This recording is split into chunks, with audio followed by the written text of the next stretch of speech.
रोज़ की तरह अनिल लिखने ब्लॉग में सबका हार्दिक स्वागत है, सबका अभिनंदन है, सबके मंगल भविष्य की कामना के साथ। दोस्तों, आज के प्रेरणादायक विचारों में मानव जीवन में वाणी मानव के व्यक्तित्व का परिचायक है। यानी हमारे जीवन के संपूर्ण रहस्य जो हमारे जीवन में छुपे हुए हैं और हमारे जीवन का पूरा वृत्तांत हमारे वाणी के स्वरूप में, हमारे अंतःकरण में किस प्रकार से विराजमान होता है। तप में मन यूं ही नहीं लगता है दोस्तों। मन लगाने के लिए बहुत कुछ करना पड़ता है। अगर हम परमात्मा की प्राप्ति करने के लिए तप करते हैं, अगर हम विद्या अर्जन करने के बाद अपने को सुशील और सुंदर योगी लक्ष्यों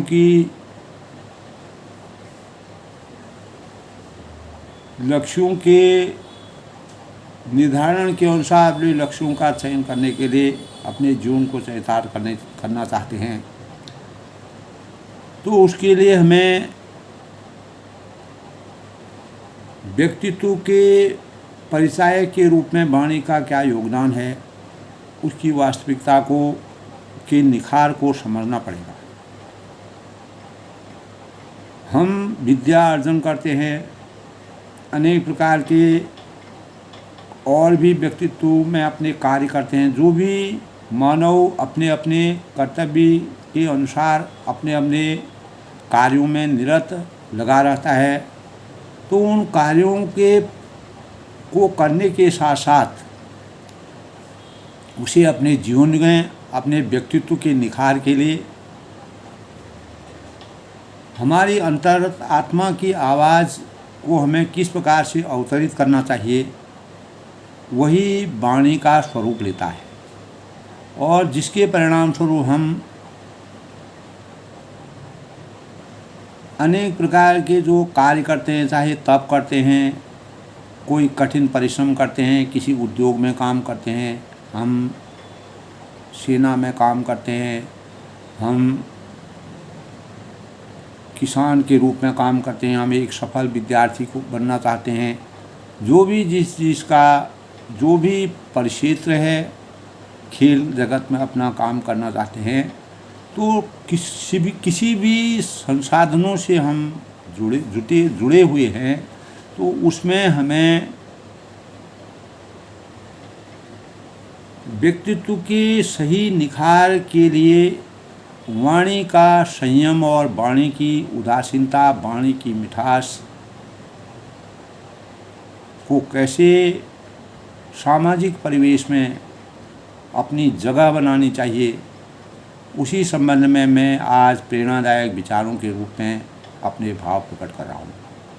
दोस्तों, मानव जीवन में अनेक प्रकार के उद्वेग हमारे मन में अवतरित होते हैं और यथार्थ हम अनेक प्रकार के भाषण देते हैं, वेद शास्त्रों का अध्ययन करते हैं, पठन करते हैं, परमेश्वर का नाम लेते हैं, जप करते हैं, तप करते हैं, अभ्यास करते हैं, तो इनका सबका संबंध हमारी वाणी पर निहित है। और तप में मन यूं ही नहीं लगता है दोस्तों। मन लगाने के लिए बहुत कुछ करना पड़ता है। अगर हम आध्यात्मिक स्वरूप में परमात्मा की प्राप्ति, कोई भी हम तपस्या करते हैं, किसी भी कार्य को करने के लिए हम तप करते हैं, तो उसमें हमको मन लगाने की अत्यंत आवश्यकता होती है। तो बार बार हमारी यादें और हमारी आदतें तप साधना में बाधा पहुंचाती हैं। अनेक प्रकार के इस प्रकार के हम हमारी छवि को खराब करने के लिए अनेक प्रकार की बाधाएं आती हैं। इसीलिए यथासंभव वाणी का तप करना हमारे जीवन के लिए नितांत आवश्यक है। अपने कर्म पथ पर चलने के साथ साथ वाणी के यथासंभव वाणी के तप को करना भी हमारे लिए चरितार्थ है। यानी अनुद्वेग करं वाक्यं, यानी कड़वे वचन नहीं बोलो, सत्यं सत्य बोलो, प्रिय हितं च यत्, थोड़ा बोलो लेकिन प्रिय बोलो, हितकारी बोलो, वाणी पर संयम रखो। ये हमारे नीति निर्देशों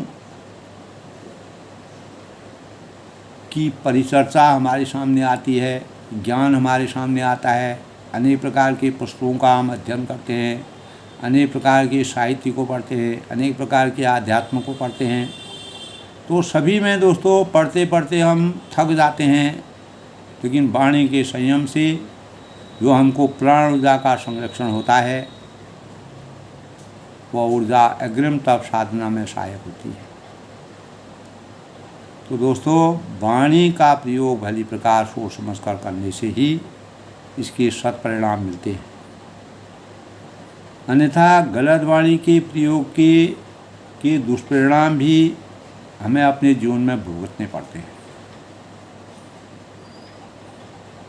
वास्तव में मुख से निकला हुआ प्रत्येक शब्द मंत्र है, और जिस प्रकार मंत्रों का उच्चारण किसी मांगलिक अवसर पर होता है, उसी प्रकार शब्दों का प्रयोग भी मंत्रों की तरह उपयुक्त अवसर देखकर और मंगल के लिए ही होना चाहिए, तभी उसके सुखद परिणाम हमें प्राप्त होते हैं।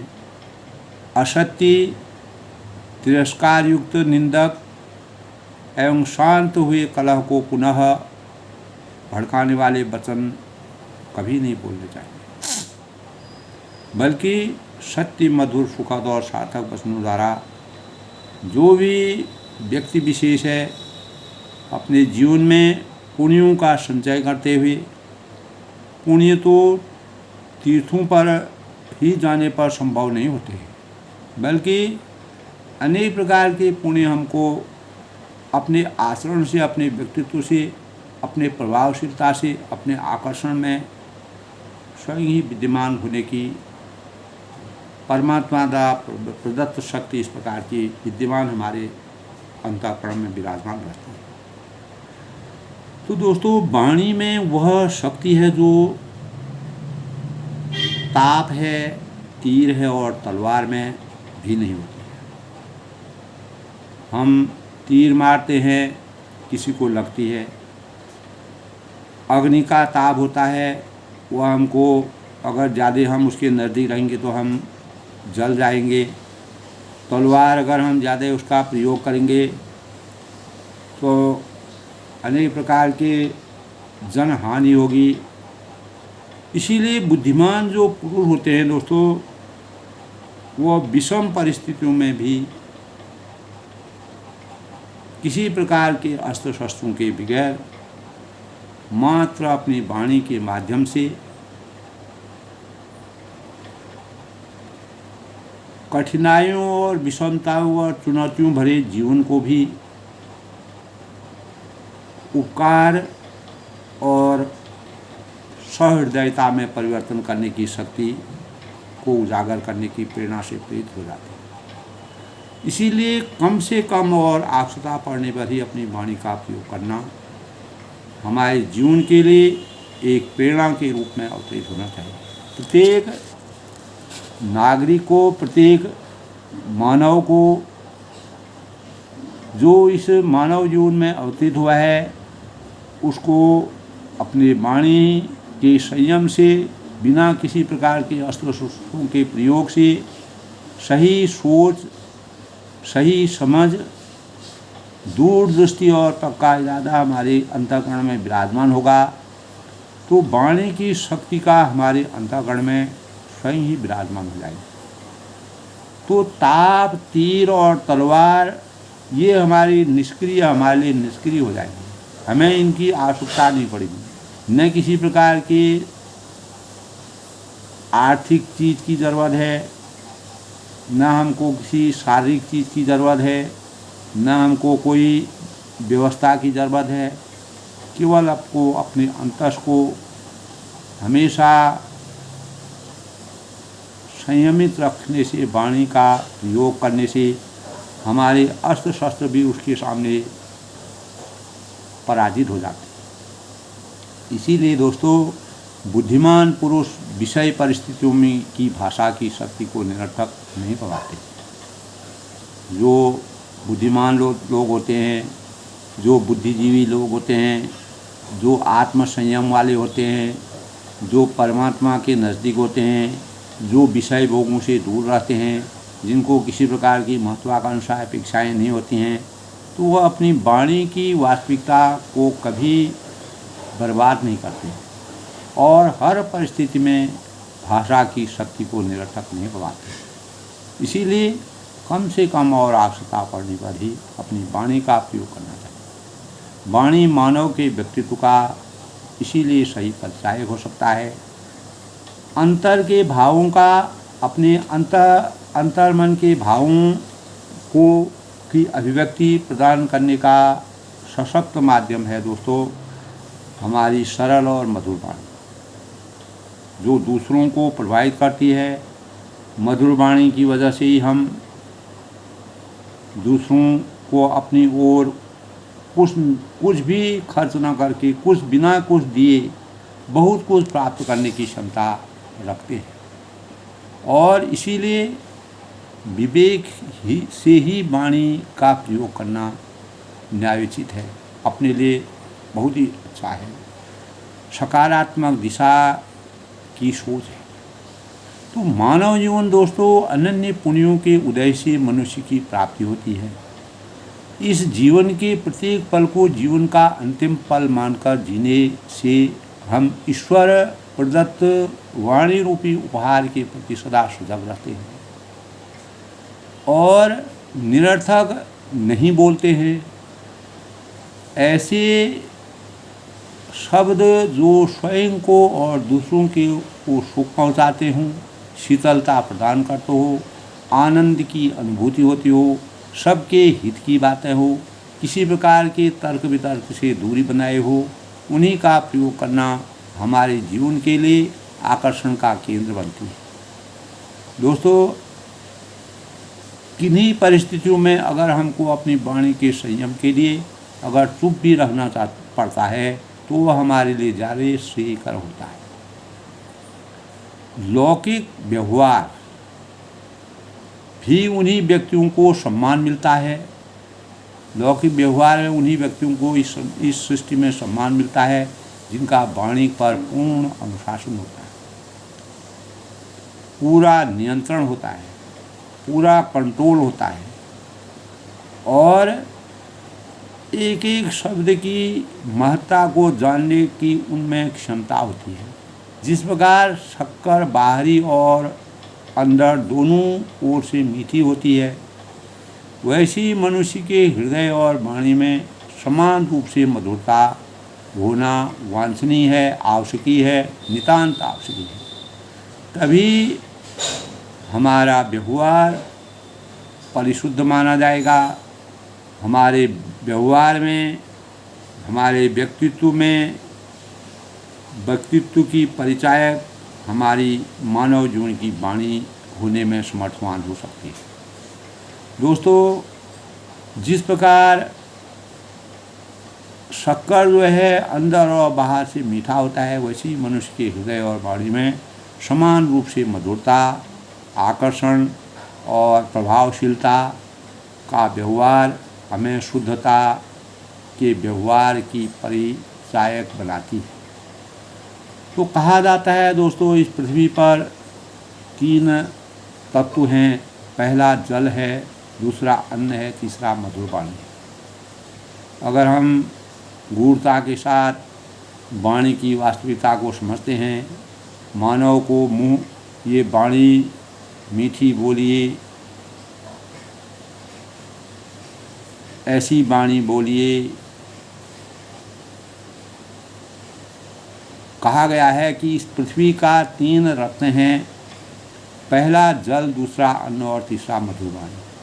तो हम सब अज्ञान के कारण पत्थर के टुकड़ों को रत्न के नाम पर पुकारते हैं और सबसे बड़ा रत्न हमारा जो है जल है, दूसरा अन्न है, तीसरा हमारी मधुर वाणी। भय और हर्ष के समय जो विचार करता है और जल्दी जल्दी में कोई विवेकहीन कार्य नहीं करता है, वो कभी दुखी नहीं होता। तो दोस्तों, इसी प्रकार टुकड़ों को रत्नों के नाम से पुकारते हैं।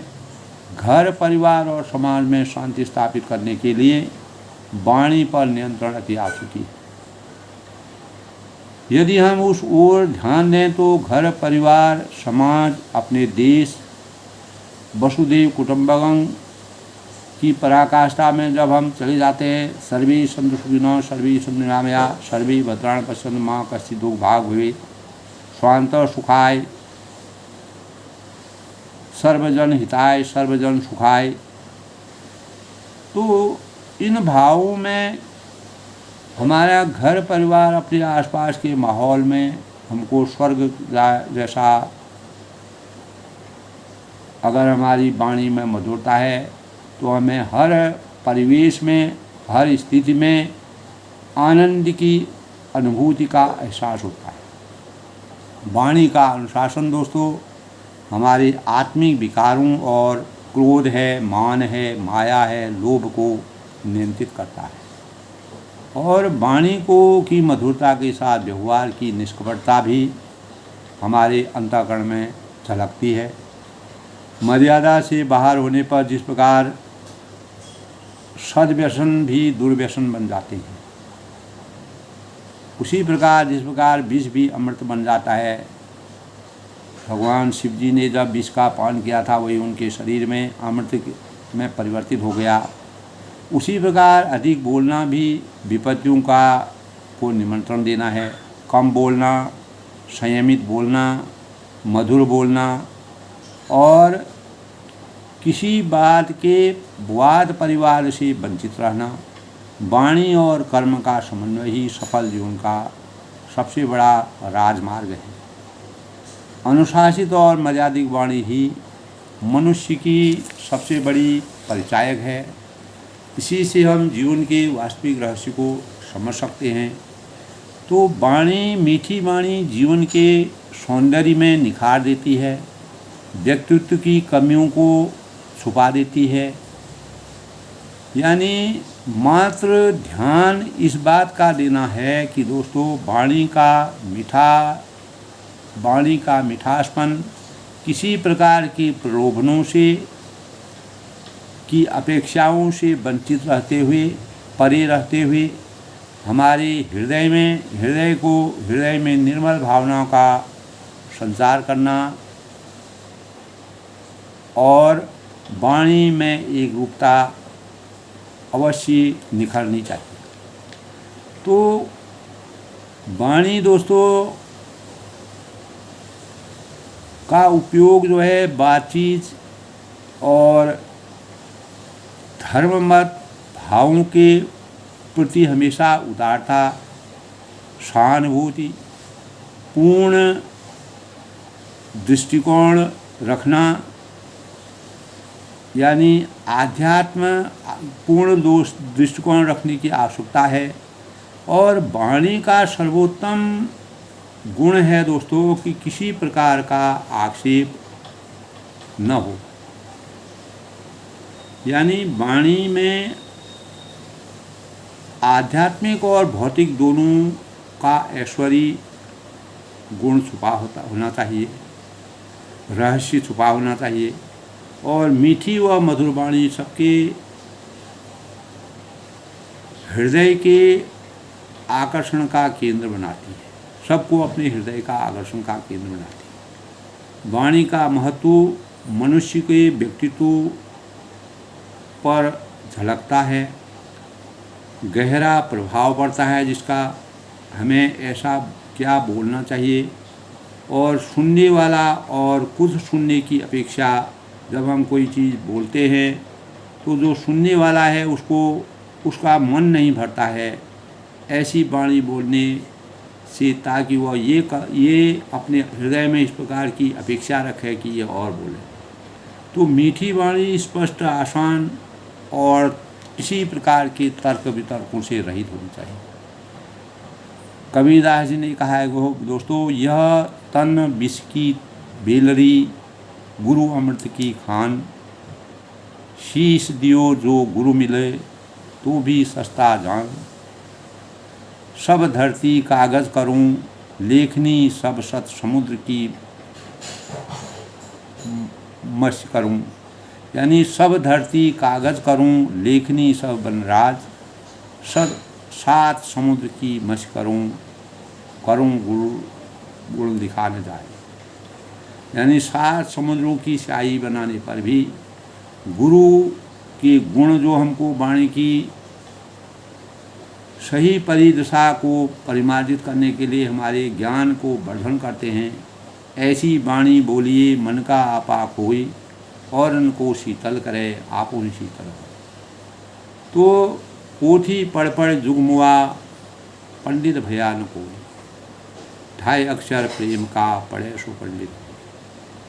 तो इस प्रकार की वाणी के बारे में कबीरदास जी ने भी अपने भावों को, हम अनेक प्रकार की चीज़ें पढ़ते हैं, अपना ज्ञान अर्जित करते हैं, अनेक प्रकार के उच्च शिक्षाओं को लेते हैं, पढ़ते पढ़ते हम थक जाते हैं, लेकिन कोई भी पूर्ण ज्ञान की पराकाष्ठा पर नहीं पहुंच पाता है।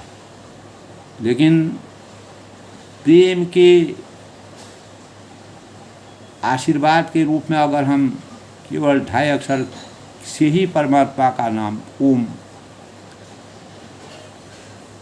राम का नाम लें, और तो हम पंडित की उपाधि से भी कहीं ऊंचे हो जाते हैं, जिसके परिणाम स्वरूप हमारी वाणी में अमरत्व का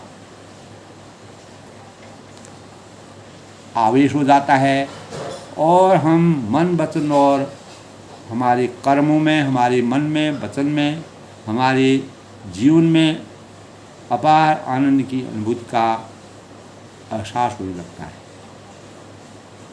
तो दोस्तों, आज के प्रेरणादायक विचारों में वाणी के परिचायक के रूप में मानव जीवन की किस प्रकार से पहचान होती है, सूक्ष्म रूप में मैंने अपने विचारों को व्यक्त किया। तो ऐसी वाणी बोलनी चाहिए जो सामने वाले को सुनने में अच्छा लगे, सुख की अनुभूति का एहसास हो, खुद को भी आनंद का अनुभव हो। तभी हम इस मानव जीवन को पा करके वास्तविक जीवन के आनंद के सुख का भोग करने में समर्थवान हुए। यही वाणी, इसी वाणी के सौजन्य से हम अनेक महत्वाकांक्षा, अपेक्षाओं और बड़े बड़े पदों की अपेक्षाओं को छोड़ करके आकर्षण के स्वरूप को अपनाकर वाणी की मिठास से सभी लोगों के मन हृदय के आकर्षण के केंद्र बनने में समर्थवान हो सकते हैं। तो आज के प्रेरणादायक विचारों में दोस्तों, प्रत्येक होनहार बच्चे को, हमारे देश के प्रत्येक नागरिक को किसी भी प्रकार के बातों का आदान प्रदान करने में, जिस किसी से भी कोई बात करनी हो, उसके